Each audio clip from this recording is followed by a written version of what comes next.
Good afternoon to everyone, and Kishore, thank you for that very kind introduction, and for leaving out your 2 or 3 minutes on U.S.-Singapore relations. Winston Churchill, I think, apologized in advance for the length of his speech, saying he didn't have time to write a short one. You could write a short one. It's such an honor to be at Lee Kuan Yew School of Public Policy. Kishore very modestly described it as the fastest growing school of its type, but I would suggest that it's more than just the expansion of the school and its fine student body and faculty. I would say that there's no public policy or public administration academic institution that has risen as quickly to prominence as the Lee Kuan Yew School has. We were talking a few minutes ago about the history of the school, and your dean, Kishore, inadvertently said, well, I've got my 7th wedding anniversary coming up this week. And of course, it's only the 7th anniversary of the founding of this school. It's truly made a remarkable imprint on the world stage, and of course, the best days are very much ahead. Before I started the remarks I have prepared for you tonight, I also wanted to thank the American Association for bringing this together. The president of the association is here, but at the risk of embarrassing her, I wanted to single out Shelley D. Because it was really Shelley's idea to do this talk. And we, of course, initially billed it as reflections on the first year. And now it's been almost a year and a half since I arrived in Singapore, but nonetheless a great time, I think, to take stock of where we are in the U.S.-Singapore relations. Shelley, the big turnout and the excitement that I know I've had about this, I think, proves that once again you're right on the mark, and this is exactly the right time to do a talk like that. So thank you. I want to begin by backing up a little bit and talking generally about American foreign policy over the last 3 years, because I think it's one of the great success stories thus far for President Obama that maybe doesn't get the attention it deserves because of some of the issues associated with the domestic economy in the United States. When President Obama came to office, he really stated only 3 basic foreign policy goals. He said we need to reframe our strategy in Iraq and Afghanistan. We need to reset our relations with Russia, and we need to, again, fully engage in Asia. And this evening I want to discuss, of course, the state of the U.S.-Singapore relationship, because I think that is critical to that 3rd goal, that re-engagement and returning to a more intense engagement here in Asia. And I review the relationship by offering my reflections on these first 18 months I've had here, and I hope that you'll accept them in the spirit in which they're offered. I think that the engagement has progressed incrementally as a result of the good work done by the professional diplomats and the American community that has been here for so many years. Let me begin with a few personal notes about my first 18 months.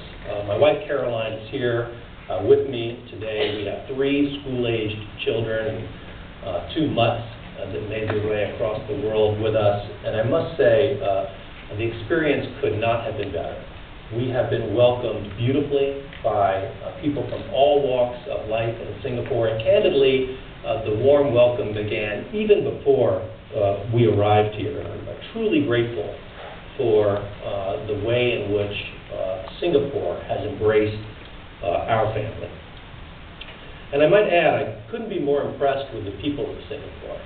I make it my business to try to get a little bit off the well-worn path of diplomats in Singapore.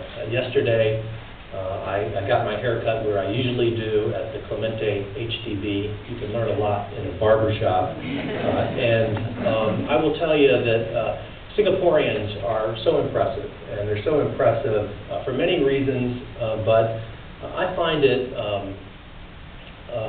special in the way they are aware of the world, maybe like people from no other country. So we got off to a good start in a place where I think it's especially important for American diplomats.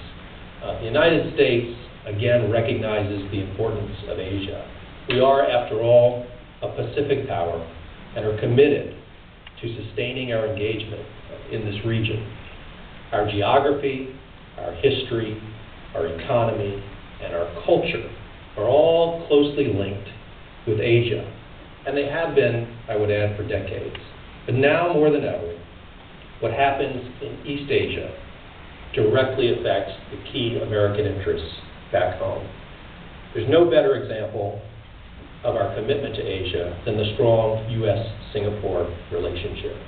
Our friendship in Singapore anchors on our security, commercial, and our cultural interests and commonalities in this region.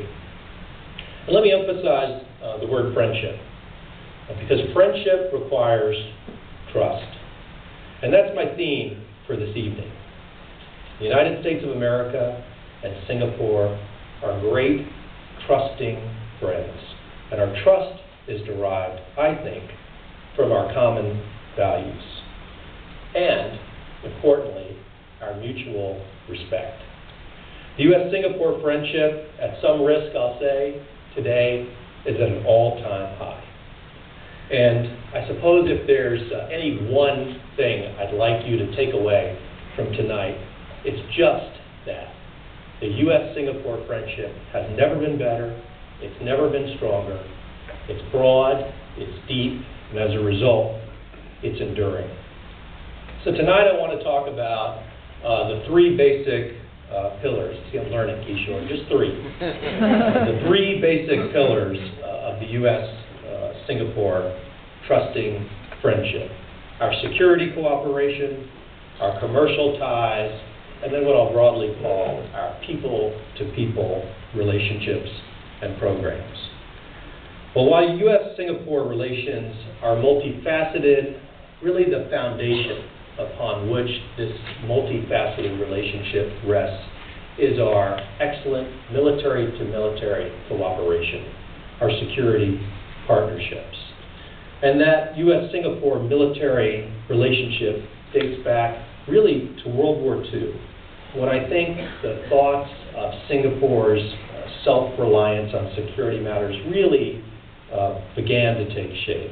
And of course, as Kishore mentioned in his kind introduction, particularly to the late 1960s, after Singapore's independence, when the Vietnam War was at its height, and Britain announced the withdrawal of its traditional military footprint in Singapore.